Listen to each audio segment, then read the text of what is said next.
Enfin, déjà, Ukraine, ça veut dire frontière en russe. C'est quand même assez intéressant à relever. Oui. Maintenant, enfin, c'est pas vrai que l'Ukraine a résisté, que l'Ukraine est ceci, l'Ukraine est cela, parce que c'est pas l'Ukraine qui s'est battue seule contre la Russie. Si l'Ukraine s'était battue seule contre la Russie, l'Ukraine aurait effectivement perdu au bout de quelques jours ou quelques semaines. En réalité, c'est l'OTAN qui est derrière l'Ukraine en termes financiers, en termes de militaires, et donc qui a permis à l'Ukraine de tenir jusque-là. Et malgré le soutien financier et le soutien militaire de l'Ukraine, eh bien, l'Ukraine a perdu 20% de son territoire et donc est aujourd'hui en position de perdant. La Russie, effectivement, aurait pu, si jamais l'OTAN n'était pas en face, remporter bien plus que les 20%. Ce n'est pas le cas aujourd'hui et c'est pour cela que Poutine est à la table des négociations aussi. Parce que si jamais les États-Unis, l'Europe, l'OTAN n'avaient pas été avec l'Ukraine, Poutine ne serait pas à la table des négociations aujourd'hui, même si la table des négociations reste encore vacillante, on va dire.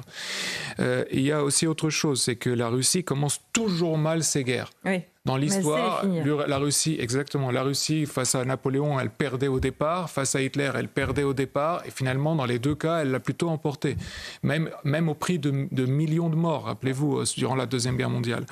Et ce qu'on remarque depuis le début de l'année en 2025, c'est que la tactique russe, la stratégie russe militaire a complètement changé. Elle n'a plus rien à voir avec ce qu'on a pu voir les 3 ans et demi qui se sont, enfin les 3 ans avant ces 6 derniers mois. Durant ces 6 derniers mois, la Russie a créé une espèce de guerre d'attrition avec des offensives minimes. Puis, vous savez, ils faisaient des offensives, puis ils reculent, et ils continuent comme ceci, et ils sont en train d'encercler énormément de villes. Ils sont en train de détruire certaines villes. Aujourd'hui, la stratégie russe, c'est de détruire l'armée ukrainienne, et c'est ce qu'ils sont en train, en réalité, de réussir sur le terrain. Ils ont coupé plein de zones, plein de routes d'approvisionnement des Ukrainiens.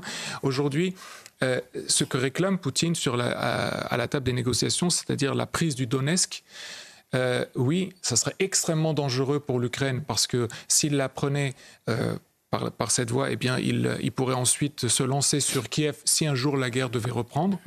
Mais s'il ne l'obtient pas par la voie des négociations, on va attendre dans quelques mois et il l'aura sur le terrain par la voie militaire. Encore une fois, il ne faut pas se mentir.